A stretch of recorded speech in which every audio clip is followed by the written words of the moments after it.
What happens when the son of a plantation's executioner inherits more than just his father's name? In 1859, beneath the shadow of a punishment shed, a legend was born, one that would be whispered in fear for generations.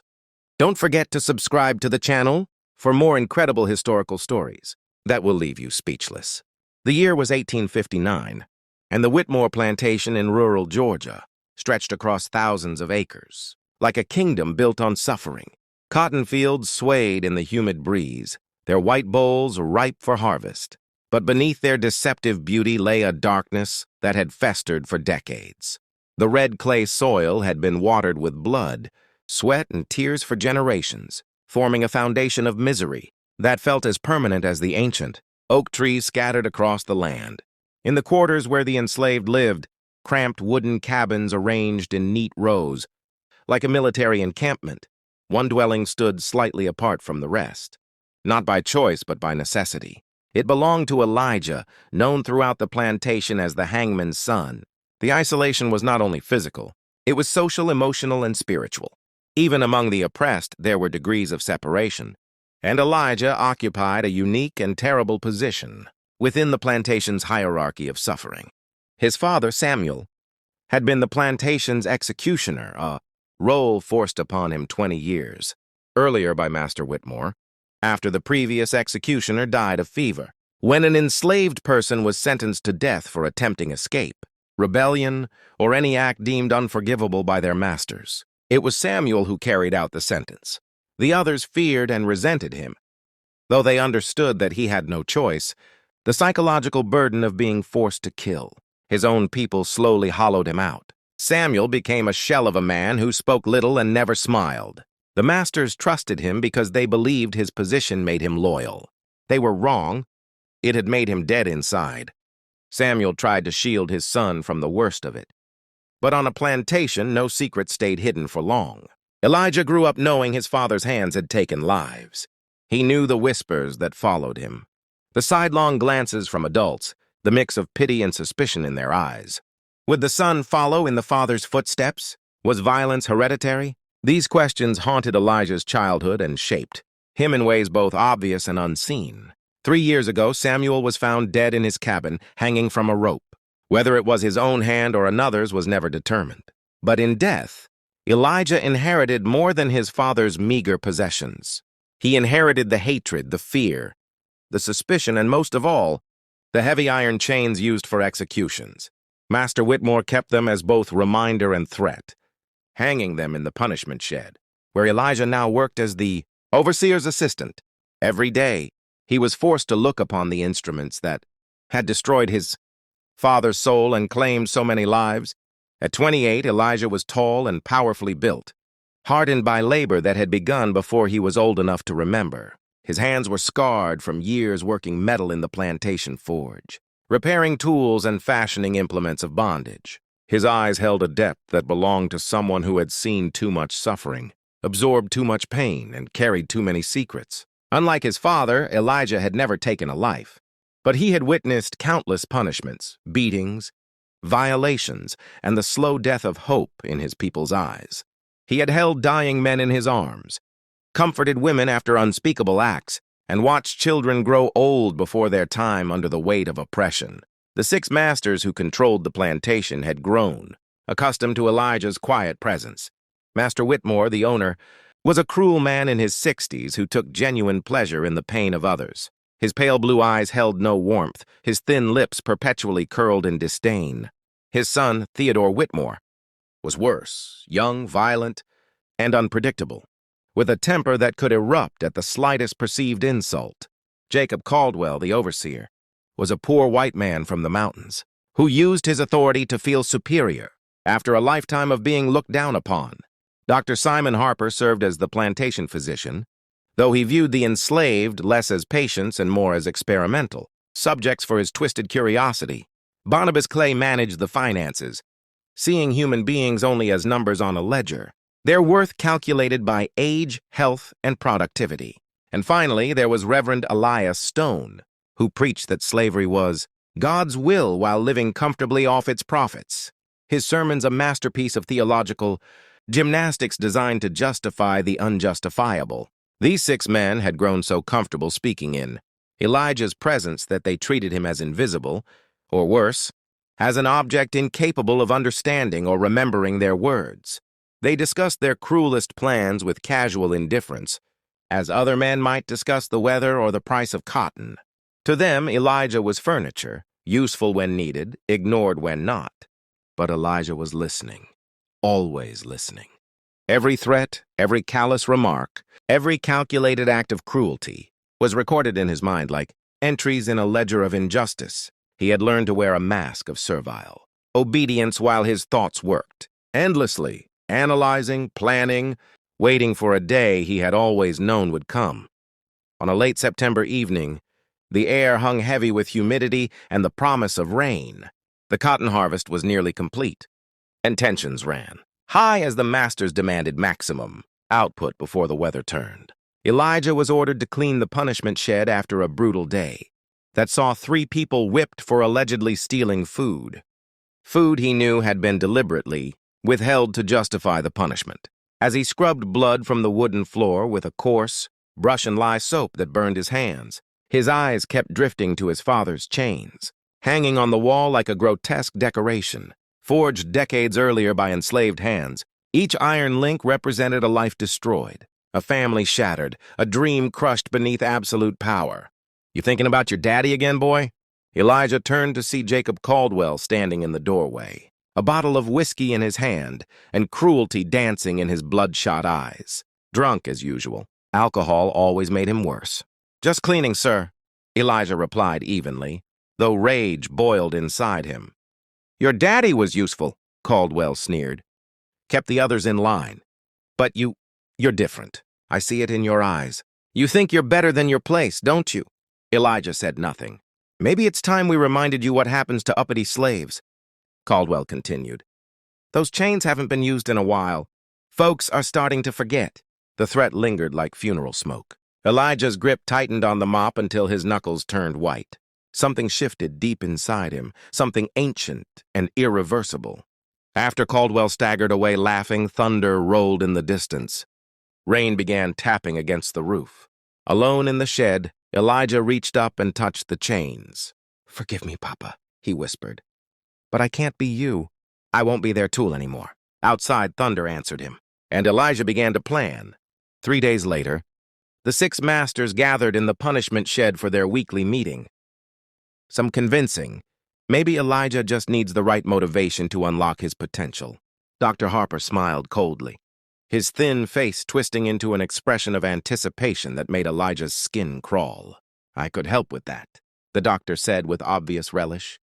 "A few sessions in my medical quarters and he might become more cooperative. I've been developing some interesting techniques for attitude adjustment. I'd love to test them on a subject with his particular background." The casual way they discussed torturing him sent ice through Elijah's veins.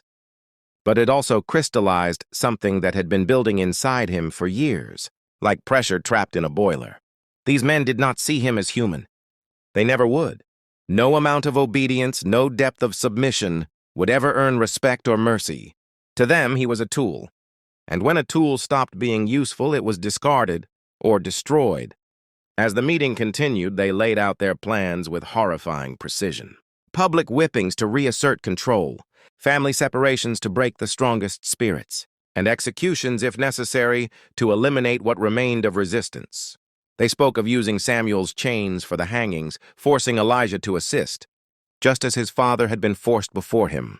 Continuing the cycle. "It's poetic justice," Caldwell slurred with a drunken grin. The hangman's son carrying on the family tradition. Like father, like son. Elijah's hands trembled as he poured the whiskey, but not from fear. The rage he had buried for years was finally reaching its boiling point. These men had destroyed lives, shattered families, committed atrocities that would echo for generations, and they did it with smiles on their faces and scripture on their lips, convinced of their own righteousness. Outside, the rain intensified, pounding against the roof like an angry heartbeat. That was when Elijah made his decision. His father had been forced to become their instrument of death, broken, reshaped and consumed by it. But Elijah would choose a different path. He would become their reckoning, their judgment, their final lesson in what happens when Absolute power is allowed to corrupt absolutely. The meeting began to wind down. The men grew louder, looser, more careless. They talked about their wives, their comfort, their plans to expand the plantation into new territory. Luxury built on human suffering, and they felt no shame. Only pride. Same time next week, gentlemen, Master Whitmore said as they stood, unsteady from drink and arrogance. We must present a united front. The slaves must see that resistance is not just futile, but unthinkable. As they prepared to leave, Elijah moved to extinguish the lamps as he always did. But this time he did the opposite. He turned them up. The shed flooded with bright, flickering light, illuminating every corner. Shadows danced along the walls. The men paused, confused, suddenly aware that something was different. He took a step forward. I am the son of Samuel, the man you broke. I am the voice of everyone you tortured, every family you destroyed, every dream you crushed. I am your judgment. The transformation was complete. Caldwell reached for his whip, but Elijah was faster. The chains struck like a living thing, wrapping around Caldwell's wrist and yanking him forward. Bone crushed. Blood spilled. You can't do this, Dr. Harper shouted, backing away. You're a slave. This is against the natural order. I have every right, Elijah said, his voice carrying generations of pain. The right of every mother who lost her child. Every father worked to death. Every soul you taught to believe they were less than human. Theodore Whitmore drew his pistol, hands shaking. I'll kill you, he screamed. The chain struck again. The pistol flew across the shed. Theodore cried out, clutching shattered fingers. Reverend Stone fell to his knees, praying for mercy he had never shown. You use God's word to justify evil, Elijah said coldly. If there is a God, he is not on your side tonight. One by one, they faced the consequences of their choices. There was no pleasure in it for Elijah, only grim justice. When Master Whitmore stood defiant to the end, insisting the system would survive them, Elijah answered simply, Every system is built by men, and men must be held accountable. As thunder split the sky, the reckoning ended. When dawn arrived, Elijah stood alone among the fallen. The chains rested at his waist, not as symbols of bondage, but of transformation. Outside, the plantation stirred. And when Sarah stepped forward with her son and asked what had happened, Elijah answered quietly, It's over. The words spread through the quarters like fire. A new day had begun. I want you to see clearly, he said calmly. I want you to see what's coming. The 6 men exchanged uneasy glances. The invisible servant was gone, replaced by someone they did not recognize. Someone who no longer feared them. Someone who rejected their authority. Behind Elijah, his father's chains gleamed in the shifting light as if waiting. The air in the shed grew heavy, electric, like the moments before a storm breaks. Elijah reached up and lifted the chains from the wall. The iron was cold, heavy, weighted with history. Each link carried the memory of a life lost, a family destroyed, a dream crushed. But tonight, they would serve a different purpose. The chains rattled as he wrapped them around his forearms. The sound echoing like a funeral bell. Years of hard labor had made him strong, stronger than the soft. Men now staring at him in fear. Put those down, Master Whitmore commanded, his authority cracking. You're forgetting your place. No, sir, Elijah replied steadily. For the first time in my life, I know exactly what my place is. I know who I am. What are you doing, boy? Caldwell demanded, suspicion creeping into his voice. Elijah straightened slowly, rising to his full height. In the lamplight, his powerful frame cast a long shadow across the room. For the first time in his life, he met their eyes directly, without lowering his gaze, without submission. They had lived under oppression for so long that freedom felt unreal, even when it stood before them in the form of a man. They had known all their lives, now transformed into something larger than himself. What do we do now? Marcus asked. Sarah's teenage son, once destined for sale to the sugar plantations of Louisiana, stood at the edge of the gathering, his young face caught between awe and fear. He looked like someone handed a priceless gift, unsure whether it was real or about to be taken away. Where do we go? He asked. How do we live? Elijah had been thinking about that question all night. Even as he carried out his grim work in the punishment shed, he understood now that freedom was more than the absence of chains. It was the presence of choice, the ability to decide one's own destiny, the right to live with dignity and purpose. We have choices now, Elijah said, his voice steady, growing stronger as more people gathered around him. Real choices. Some might head north, he explained, toward the free states where slavery had already been abolished. Others might choose to stay and work this land as free people, to build something new from the ashes of the old. But whatever we choose, he said, meeting their eyes, we choose it together. Old Thomas, who had worked the fields for 60 years, his back permanently bent by decades of forced labor, shook his head slowly. His weathered hands trembled as he reached out and touched Elijah's arm, as if testing whether this moment was real or just another fragile dream. Free, after all this time, he whispered. How do we know it's real? How do we know they won't come back? Elijah unwrapped the chains from his waist and lifted them into the sunlight. The iron gleamed, transformed, no longer symbols of submission, but of reckoning. These chains bound my father to their will, he said, his voice carrying across the crowd. They were meant to bind me too, to make me complicit in my own oppression and the oppression of others. He paused. But last night they became something else. They became justice. Elijah stepped into the center of the gathering and placed the chains on the ground with deliberate, ceremonial weight. We're going to bury them, he said. We're going to bury everything they represent. Silence fell. And then, he continued, we're going to build something new, something that honors the dead and protects the living. The burial of the chains became a ceremony of liberation remembered for generations.